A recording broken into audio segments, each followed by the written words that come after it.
The nice thing with these birds is once you find kind of location, they usually hang out most of the winter in the same area.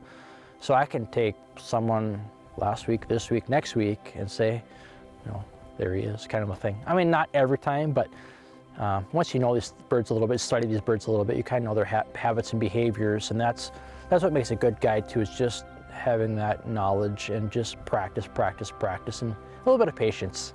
Yeah. So we might be able to see rough grouse here, up on the birch and aspen trees, blue jay, gray jays, maybe a shrike along here. Let me see if he's still there before we get out.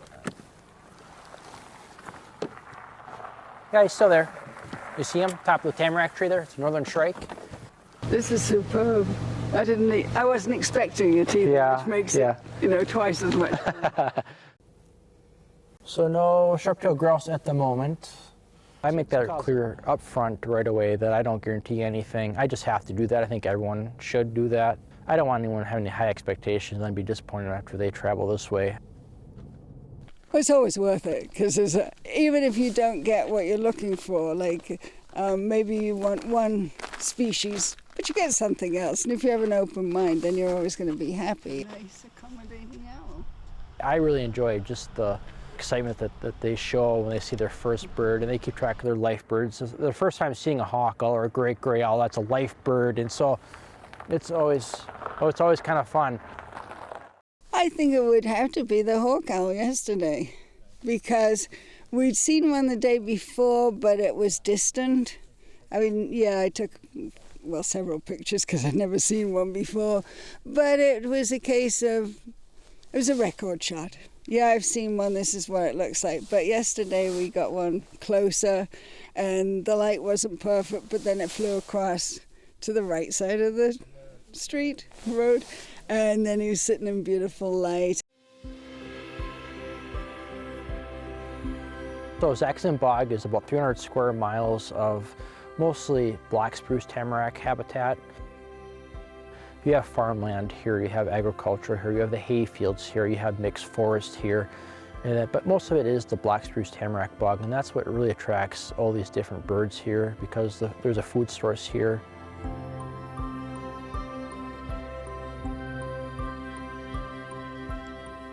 We live in Virginia Beach, in Virginia. Well, we're retired, and I'm a travelholic, and I like to go all over the world taking pictures of wildlife. And about 2 years ago, I read up about this, and I said, oh, we've got to do that. I plan like a year or 2 years in advance. So. As soon as seats become available on the aircraft, seat assignment, she's already ready to book the plane. So. If you book in advance, So you get a good guide too. Yeah. I mean, there may be 3 guides up here, but do your research and you know who you want. And so if you book well in advance, then you got first choice. My name is Judd Brink, owner and guide for Minnesota Backyard Birds. I've been feeding and watching birds for over 30 years now. I kind of started in my backyard, filling up the bird feeders. I went to Friends of Sax Zim Bog, and they listed 3, and I just looked at his, and he does birdscaping as well, and I thought, he's really into this. So instead of landscaping, I do birdscaping. So I help people attract birds to their own properties with feeders and native plantings. I call them songbird sanctuaries. So I work with a lot of nursing homes and private homes in the area, and I come out and design a plan for them with feeders and different native plantings, and then I install them, and then I also have a service contract.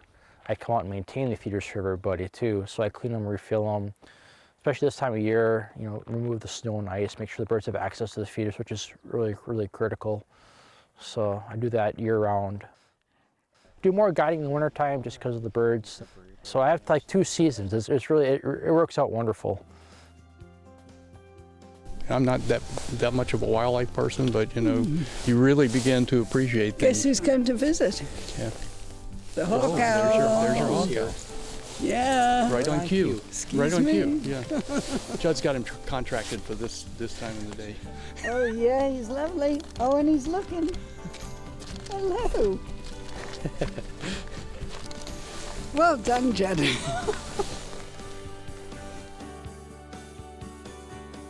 For me, I've been getting up here for a number of years now, and I've met some wonderful people from around the country and around the world that come here.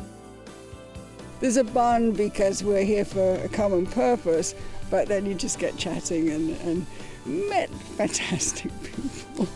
It's just really good.